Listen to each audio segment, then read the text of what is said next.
a small voice came up out of a hole in the ground. It was thin and cracked, and almost not a voice at all. It said one word in a language the man above had not spoken aloud in 200 years. The word was bread. Pain. The man stopped walking. He had been walking through the ruins of a burned village in the foothills of the Carpathians for an hour, and he had not heard a single living thing. Not a dog. Not a chicken. Not a mouse in the rubble. The plague had come through here 3 weeks ago, and the fire had come after. He had thought there was nothing left to find. He stood very still in the dark blue light of dusk and listened. The voice came again. Bread, please.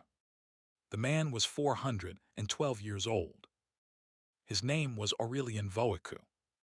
He had not fed on a human being in 2 centuries, and he was about to climb down into a collapsed cellar and find a 7-year-old girl who would change the next 350 years of his life. Now stay with me on this one. The year was 1670. The plague had burned through the Carpathian foothills, the way fire burns through dry grass. Whole villages were gone. Some had been buried by their last priest before he himself fell. Some had been burned by neighboring villages who feared the contagion. Some had been burned by the dying themselves, who had set their own homes alight rather than leave the sickness in the walls. The village above the ruined cellar had been one of the last kind. The fire was 3 days old. The smell of it still hung in the air, with something sweeter underneath that Aurelian did not name to himself, even in the privacy of his own mind. He had walked to the village because his servant had told him there was no one left there. His servant, Mercia, was 80 years old in the way Aurelian was 412. They were both vampires. Mercia had been turned by Aurelian's own hand almost a century ago, and had ridden through the burned village that morning to scout for survivors. He had reported there were none. Aurelian had come to confirm it, because 200 years of solitude had taught him to trust his own ears. His own ears were what found her. He stood at the edge of what had once been the village square. The well was still there. The church bell was on the ground beside the broken steeple, half melted on one side. Aurelian was about to turn and ride home. Then the voice. It was so small, he was not certain at first it was real. He listened with the kind of stillness that only the very old of his kind can manage, in which a man can hear a beetle move in the wall on the far side of a stone house. The voice came again. Bread, please. Mama. Aurelian closed his eyes for a moment. Then he walked toward the sound. The cellar had been under a baker's house. The roof had collapsed across the cellar door and pinned it shut. A small triangular gap remained between 2 charred beams. Through the gap in the absolute black below, Aurelian could see what no human eye would. A small bundle in the corner. Knees drawn up. Soot on the face. 2 enormous eyes that did not yet know they were looking at anything. He spoke through the gap. Softly, in the village's own dialect, the one his cradle nurse had spoken to him 4 centuries ago. Little one, can you hear me? The bundle moved. The eyes moved with it. The voice came again, this time directed. Are you Mama? No, Aurelian said. I am not your mother.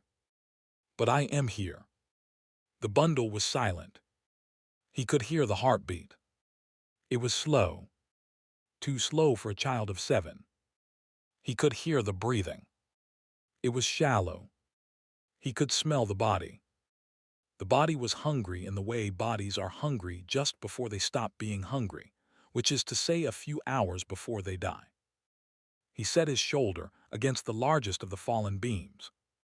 He pushed. The beam moved like a piece of straw.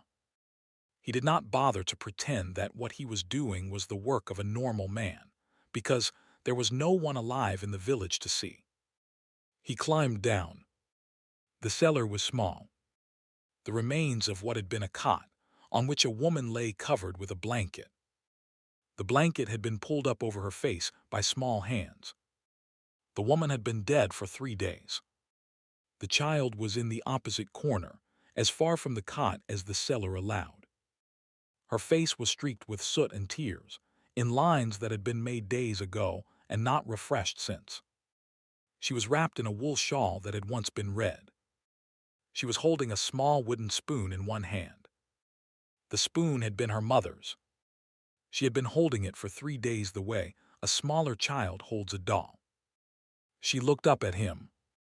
Her eyes were the color of dark honey.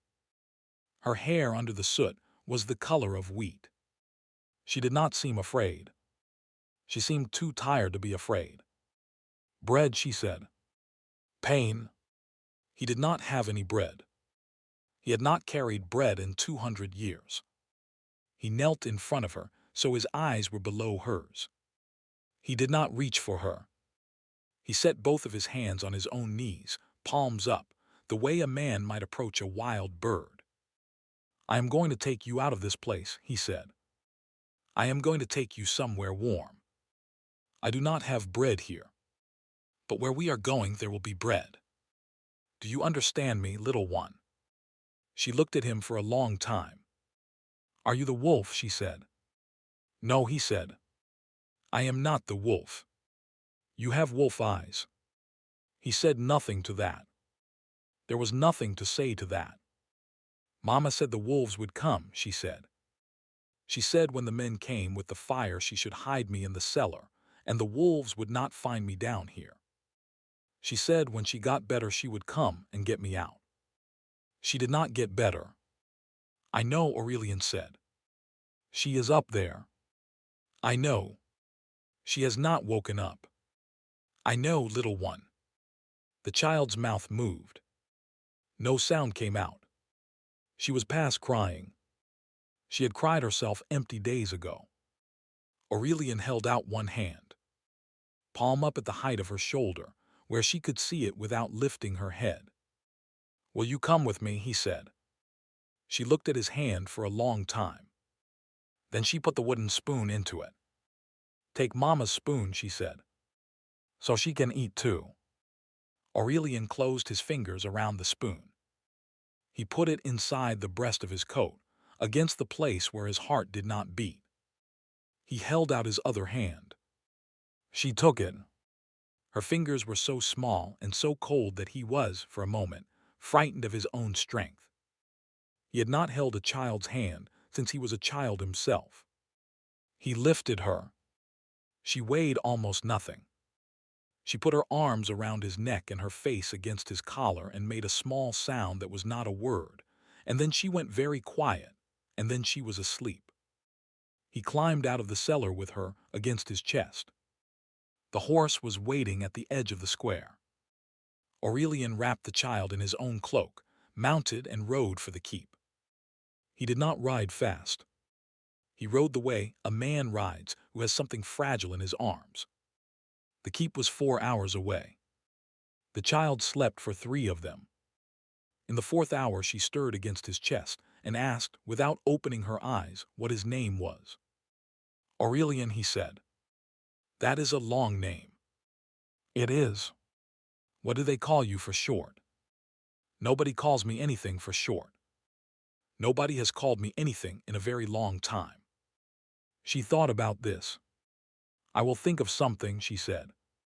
Then she went back to sleep. The keep stood on a black ridge above a river. It had been built by Aurelian's grandfather 460 years ago, when the family had still been human. He had lived in it alone ever since. Villagers in the valley below knew it was occupied. They did not know by whom. They left bread and salt at the foot of the ridge once a month in exchange for the Lord's protection from bandits, which the Lord provided in his own way. Nobody in 200 years had been invited up. Mercia met them at the gate. He took one look at the child against Aurelian's chest. He did not ask. He understood that the world had just changed in the keep, and that the change was not going to be reversed. "She needs bread," Aurelian said. milk, honey if you can find it, soup with marrow in it. Ride to the village. Pay whatever they ask. How long has she gone without? Mercia said. 6 days. Maybe 7. Soup first, he said. Bread after. Slowly. A child that hungry can die from being fed too fast. I know. Ride. Mercia rode. Aurelian carried the child up the long stone stair. He carried her past the great hall, up another stair, to a room he had not opened in longer than he wanted to count. The room had been his mother's, and after his mother it had been his sister's, and after his sister it had been empty. The bed in it was a wide oak bed, with a canopy in faded green. He pulled the dust sheets off with one hand, while he held the child against his shoulder with the other. He laid her on the bed. He banked a fire in the hearth. He sat down beside the bed in a chair that was too small for him and watched her sleep. Mercia came back 4 hours before dawn. Bread, milk, a small clay pot of honey, a chicken to make broth from, soft wool blankets, a wooden bowl, a wooden cup, and a small wooden spoon, because Mercia had understood the child would want her own spoon for the days when she did not yet trust them to hold her mother's. The child slept until almost noon the next day. When she woke, she did not know where she was. She made a small frightened sound, and then she saw Aurelian in the chair and she went still. She remembered him. "Are you really there?" she said. "I am here." "You are not a dream wolf." "I am not a dream wolf, no." She thought about that. "The wooden spoon," she said. Aurelian reached into his coat and gave her the spoon. She took it in both hands and held it against her chest. The other small wooden spoon, the one Mercia had bought, was on the bedside table. She understood it was for her. She nodded once slowly, as if accepting a gift she did not know how to refuse. Aurelian fed her. It took an hour to feed her 3 spoonfuls of broth. By the end of the hour, she was asleep again. The next day she ate more. The day after that she ate bread. By the end of the first week, she was sitting up in the bed and asking him questions. "What is your house called?" she said. "The Keep." "What is the keep called?" "It does not have a name. No one has lived here for a long time who wanted to give it one." She nodded as if this made sense. It probably did. She had grown up in a village called simply the village. "What is your job?" she said. "I do not have a job. I have lands. The lands have farms. The farms send me grain in the autumn. I keep the bandits off the road in exchange." "Are you going to leave to fight bandits?" "Not tonight," he said. "Not while you are here." She thought about that. "I am here for a long time," she said. "Aren't I?" He looked at her. "If you would like to be," he said. She nodded. And then she said, very seriously, that her name was Lavinia Petrescu, that she was 7, that her father had been a baker and her mother a baker's wife, and that she would like, if it was all right, to learn how to read, because her father had been teaching her her letters when he died and she did not want to forget them. Aurelian, who had not taught a child to read in 400 years, said this could be arranged. That was the first month. In the second month, she began to leave the bed. She walked, at first only in the room, then in the corridor, then to the head of the great stair, where she sat on the top step and looked down into the great hall and was quiet. The great hall frightened her. Aurelian understood. He had Mercia move a small table and 2 chairs into a sunny corner of his library, and they took their meals there. He did not eat at the table. He did not at first explain why. She did not at first ask. She asked in the 3rd month. She had been watching him from her chair for half a meal. "You do not eat," she said. "No," he said. "Why?" He set down the book he had been reading aloud to her. He thought for a long time. I am not the kind of man who eats bread, he said.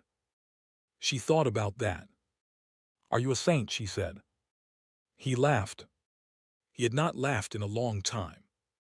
The laugh surprised him more than it surprised her. No, little one, he said. I am not a saint. What are you then? He looked at her. She had honey in the corner of her mouth. Her hair had been washed for the first time in weeks the previous evening, and it was the color of wheat again, and she had braided it herself badly that morning, and the braid was already coming undone over one shoulder. I am what your mother told you would come up out of the woods, he said. Only I do not come out of the woods, and I will not come for you. Do you understand what I am telling you, little one? She thought for a long moment. You are the wolf, she said. In a way. Are you going to bite me? No, he said. I am not going to bite you. You have promised that with your eyes already, she said. I knew that already. I am asking it again so that you say it with your mouth. I am not going to bite you, Lavinia. Not now. Not ever. She nodded. She picked up another piece of bread. She dipped it in honey. I will call you Domino Lup, she said. Mr. Wolf. Because you do not sleep at night and your eyes glow when the candles go out, and a girl ought to know what to call the thing that is keeping her safe. He bowed his head to her. It was, he realized later, the first time he had bowed his head to anyone since he was a young man in his father's court. Domino Lup, he said. As you wish. If you are still with me on this one, hit that subscribe button and let me know in the comments where you're watching from, because what happens next is the part of this story that nobody who has heard it ever forgets. The years that followed were the quietest years of his long life. He had been quiet before. He had been alone. None of that had been quiet in the way the years with Lavinia in the keep were quiet. She filled the rooms without filling them with noise. She read aloud to herself in the library when she thought he was not listening. She named all the horses in the stable, including the old one Aurelian had ridden to her village, whom she named Bunich, which meant grandfather. She gathered wildflowers in the spring and made small posies which she tied with thread and left on bedside tables in rooms that nobody used. When Aurelian found one of these posies on his own bedside table the first time, he stood looking at it for a long time, and then he sat down on the edge of his bed and put his face in his hands. He read to her at night. This had not been planned. The first night he read to her was a night when she had a fever and could not sleep. She had asked him for a story. He had not known any. So he had taken down a book from the shelf, an old Romanian translation of fables that had belonged to his sister, and he had read to her until she slept. He had done it again the next night. And the next. By the end of the year, he had read to her for 342 evenings in a row. He kept count. He had not realized he was keeping count until Mercia asked him what evening it was, and he had said, without thinking, the 342nd. Mercia had only nodded. In the 5th year, she was old enough to ask the questions she had been holding for a long time. She asked them on a winter night beside the kitchen fire. She was 12. She was sitting on the floor with her back against his chair, where she sat most nights, because she said it felt right to sit at his feet the way she had sat at her father's. Domino Lup, she said. Yes. You are very old. Yes. How old? He told her. He did not soften the number. She had earned the truth. She thought about this for a long time. You are going to live for a long time more, she said. Yes. I am not. He did not answer. When I am old, she said. When my hair is white. Will you still read to me in the evenings? Yes, he said. When I am dying. Will you sit with me? Yes. When I am dead. Will you bury me? Yes. Will you be sad? Yes, he said. I will be very sad. She turned around then. She put her arms around his knees and her face against his thigh, and she cried quietly for a long time. He put his hand on the back of her head. I do not want you to be sad, she said. I know, little one. Then she said the thing he had been afraid she would one day say. You could make me like you, she said. He was quiet for a long time. I could, he said. She lifted her face. She looked at him. Her eyes were dark honey in the firelight. Will you, she said. He took her face in both of his hands. He had never before that night touched her face with both of his hands. He held it now. Lavinia, he said. Listen to me. What I am is not a gift. I am what is left over when a soul is cut out of a body. I have lived 4 centuries because I cannot die. Not because I want to live. Do you understand the difference? I understand. I will not do that to you. Not while you can choose to live a human life. I want you to grow up. I want you to grow into a woman. I want you to fall in love with a baker's son and have children and bake bread and grow old. I want you to die in a bed full of grandchildren. That is the only thing I have ever wanted for you. Her chin trembled. She did not cry again. She had decided, somewhere in the last year, that she was old enough not to cry the second time. And if I cannot have those things, she said, then we will speak of it when we know that you cannot. But not before. She nodded. She did not ask again. That spring, Aurelian did the thing he had been planning in secret for almost 5 years. He bought a small farmhouse in the valley below the keep, in a village built by the survivors of 3 other plague villages, who had rebuilt on the spot where Lavinia's own village had stood. The farmhouse had a green door and a garden behind it, and a stone wall around the garden. Mercia arranged everything, and the deed was put in the name of an old woman in the village who agreed, for a small annual payment, to be Lavinia's grandmother in every public sense that mattered. When Lavinia was 13, Aurelian and Mercia took her down to the farmhouse and told her it was hers. She would live there. The old woman would be her grandmother. She would go to the village school. She would come up to the keep on the 7th day of every week to read with him. She would have a human life. She cried. Then she said yes. She lived in the farmhouse for 3 years. She went to the village school. She learned to bake bread in her own oven. She had 2 friends her own age, both from baker families.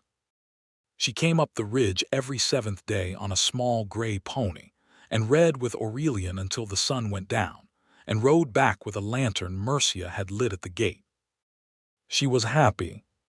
He watched her be happy from the high window of the keep. He could see the smoke from the bake oven of her farmhouse. He counted the smoke every morning. On any morning when there was no smoke, he sent Mercia down within the hour. There was always smoke. 3 years. The bandits came in the 3rd year. They were 11 men, driven out of a town to the east by the militia, riding hard for the mountains. They passed through Lavinia's village in the small hours. They took what they could. They killed 3 men and a woman. They set the bake house on fire because the baker's daughter had refused to open the door. The baker's daughter was Lavinia. She was 16 years old. The fire took the bake house, the small house behind it, the old woman who was Lavinia's grandmother in every sense the village knew, and it took Lavinia. The bandits had ridden on.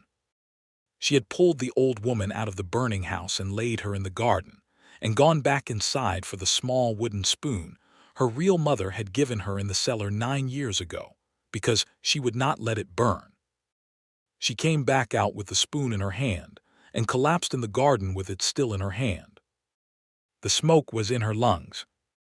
A beam from the bakehouse roof had fallen across her side as she came out the door.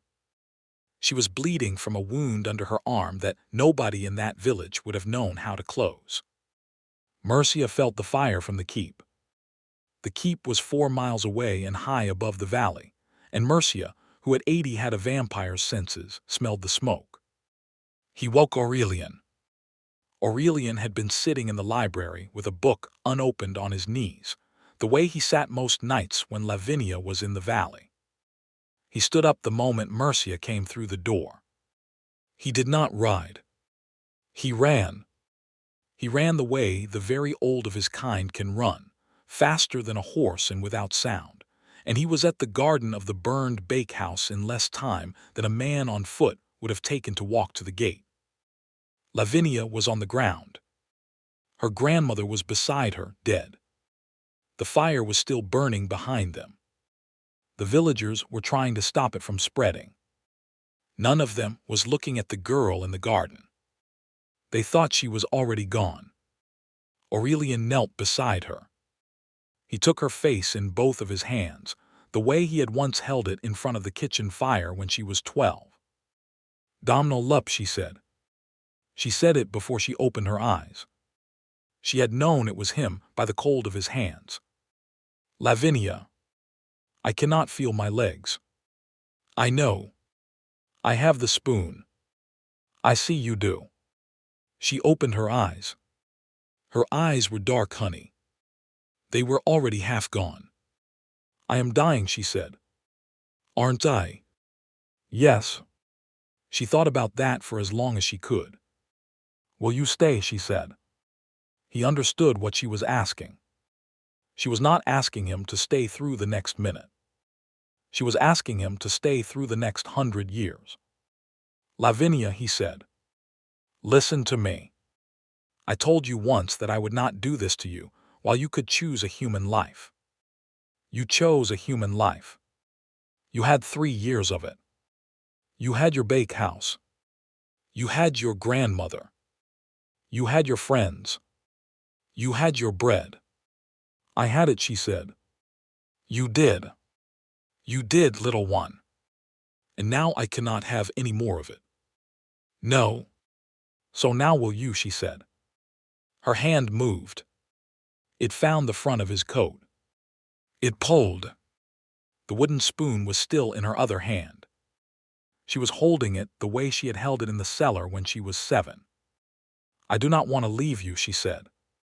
"I have been with you longer than I was with anyone else. You are my person. You are my Domnul Lup. I do not want to be where you are not. If the only way to stay is to be what you are, then I will be what you are. I have known this since I was 12. I have known this since the night by the kitchen fire. I am asking you. Now, while I can still ask you. Please." Aurelian's face did not move. His hands did not shake. He was 400 years old, and a creature of his age does not shake. But somewhere very far down in his chest, in the place where his heart did not beat, something cracked, very quietly like ice on a river in spring. He bent his head. He pressed his forehead against hers. "Lavinia Petrescu," he said, "I am going to do this thing. And you are going to wake up in 3 days, and you are going to be the same girl. You are going to remember me. You are going to remember your mother and your father and every loaf of bread you ever baked. And we are going to be very careful, you and I, for the rest of the time the world allows us. Do you hear me?" "I hear you. I love you," he said. He had not said this to her before. He had not said it to anyone in 200 years. "I know," she said. "I have known since the cellar." He bit his own wrist. He pressed it to her mouth. She drank what she had to drink. He held her until she was still. He lifted her then, the way he had lifted her in the cellar 9 years ago, and he carried her up the ridge to the keep, and he laid her in the wide oak bed, and he sat beside her for 3 days and 3 nights without moving. Mercia stood at the door for most of those 3 days. He did not speak. He understood that the keep was being changed again, and that this change too would not be reversed. On the 3rd night, Lavinia opened her eyes. She was pale. Her eyes were no longer the color of dark honey. They were a paler gold now, like honey held up to a lamp. She blinked twice. She looked at the canopy of the bed. She looked at the window. She looked at the man in the chair. "Domno Lup," she said. Her voice was the same voice. "Soot and all." "I am here," he said. "I am thirsty." "I know. We are going to talk about that." She thought. She remembered. He could see her remembering. She did not flinch. She had been ready to remember. "Not people," she said. "Not people," he said. She nodded. She lifted one hand. The wooden spoon was on the bedside table. Mercia had put it there. She picked it up. She held it against her chest. "I'm still me," she said. "You are still you, Lavinia." She closed her eyes for a moment. She opened them again. She looked at him. She smiled. It was the first smile of her second life. "Read to me," she said. "I am tired." "Read to me, Domno Lup." He took down a book. He read to her. That was the 1670s. It is now 2026. If you walk down a small street in the old town of Brasov, between the black church and the square where the merchants used to sell salt, you will find a small library. The sign is in Romanian. It says in old letters, "The Library of Lavinia and Aurelian." The door is green. There is a stone wall around a small garden behind it. The garden has wildflowers in the summer, dried in bunches from the rafters in the winter, made into small posies and tied with thread, and left on bedside tables in rooms that are otherwise unused. The library lends old books. Its collection no university in the country can match, because some of the books in it were printed in places that no longer exist. There are 2 librarians. They are not married, the village understands. They are family in the way that some people are family without the word. They live above the library in a small apartment. They keep the lights low. They do not eat in the cafes on the street.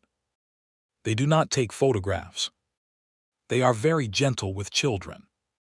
The older librarian is a tall man, gray at the temples in a way that has been true for as long as anyone in the town can remember.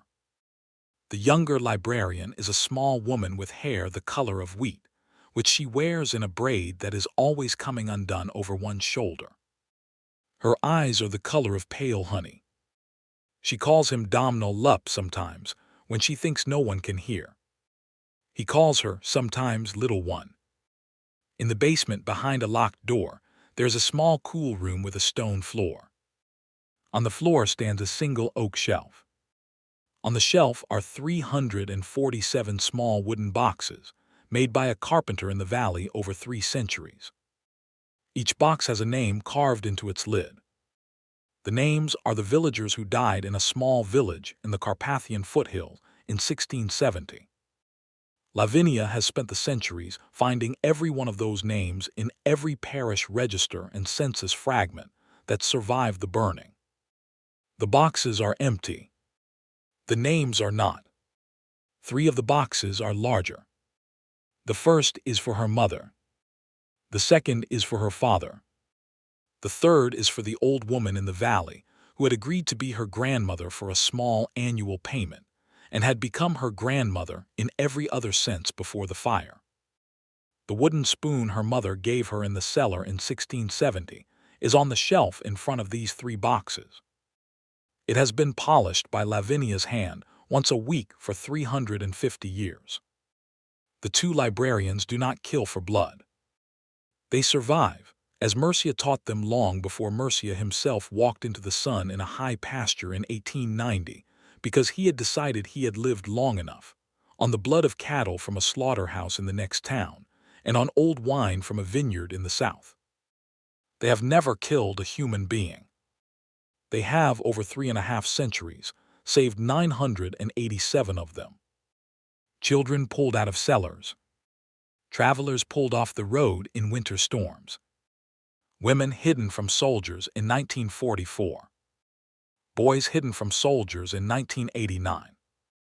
They keep no public record of these. They keep a private one, in a small leather book in the apartment above the library, in the older librarian's hand. On the last page of that book, written more recently than the rest, there is a single sentence that is not a name.